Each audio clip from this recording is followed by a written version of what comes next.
Hello, all the students. Welcome once again to AceCat. And once again, we have Divyanshu with us. And Divyanshu has just completed his interview of IMI Delhi. So we are going to discuss with Divyanshu to understand how the process went. And anyway, when I was discussing with Divyanshu, he said that this interview was very smooth. So yes, let us listen straight from the horse's mouth. Yes, Divyanshu, over to you. Yes. Yes, sir. So the interview started at 11:15 roughly. We were let into the meeting and then we were separated into the various breakout rooms. I was third in my entire slot to be interviewed. So when my turn came, the two panelists that were at the very start of the meeting that were addressing us how the interview is going to take place, those were the two panelists that ultimately took our interview. So when my turn came, they asked me that, tell me about yourself question. I told them about myself, and I also mentioned the leadership skills that I have acquired over the years in my uh, entire, what do you call it? Sorry, sir, I fumbled a little bit. Then that's Uh, carry on. yeah, so I mentioned about my leadership, and then they kept on asking me questions about my leadership only. So they asked me as to Divyanshu, what do you think if everyone becomes a leader? How exactly is an organization going to function since there would be no team members? So I mentioned that not everyone can be a leader. Not everyone has that knack for taking an initiative, being the face of the organization or a company. Okay. So not everyone can be a leader. Then they asked me, so does that mean that the team members are not as valuable as a leader? Then I again mentioned that they are the building blocks of an organization. Team members are as crucial part of an organization as a leader. Then they went on to ask me as to what do you think about Donald Trump? What kind of a leader and what kind of policies do you think he takes? So I mildly said my stance. I said that I believe he's sort of an aggressive leader, considering the kind of policies that he makes and the kind of leader that he is. I believe he's a little bit of an aggressive leader. So she asked me that agree or disagree in a word. So I mentioned partially disagree.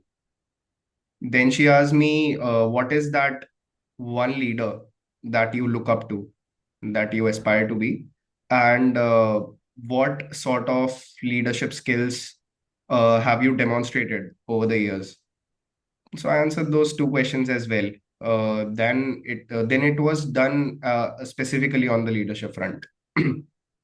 Then she went on, yes, sir. Then she went on to ask me that I see quite a difference in your career trajectories. Initially, you went on for science, then you went on for a bachelor's of computer applications, and then you now are going for an MBA. So how does it all align? So Anyway, Divyanshu, on this, we already had a lot of grilling. Okay, we yes, sir. discussed it thoroughly. So possibly handling such a question would not be very difficult for you. Yes, sir. Okay, so were they continuously grilling you on this question, or it was just one question, you gave the answer and the job was over? No, sir, it was just a single question. There was no further grilling on it. They just wanted to know how exactly did I go on about pursuing these different trajectories in my career. So Okay. I explained to them how initially it was a process of elimination, then how I was interested in technology. That's why I went for a BCA degree, and why I got an inclination towards the management side and the business aspects of it. Okay. Then I also mentioned Shark Tank a Okay. little bit. So they asked me like, is the technical domain not very, were you not interested in the technical domain as much as you were interested in Shark Tank and MBA?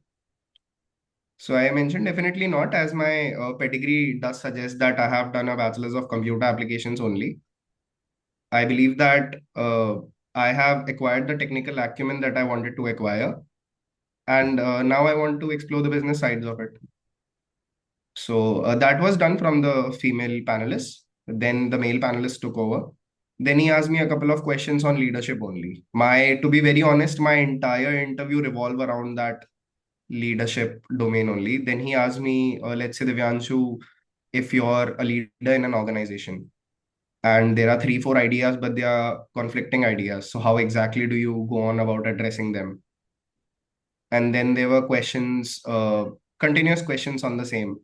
to be honest. Then he asked me like, how exactly do you connect what you've learned in your bachelor's degree to your master's degree? How exactly can you contribute to the marketing sector? As you mentioned, you have an inclination towards that. What role do you want to go for specifically in marketing? Those were a couple of questions, and then I also mentioned my interest in football back in my introduction. So he asked me like, what's your favorite club? What kind of leagues do you follow? And that was pretty much my interview. It was fairly straightforward. There was no grilling, no GK questions, nothing.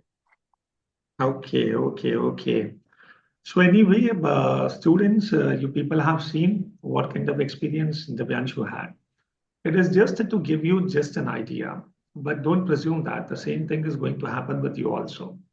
Okay, if you really want to crack an interview, be ready to face any kind of question. Many times it happens, like even in IMI, the focus may be on current affairs as well.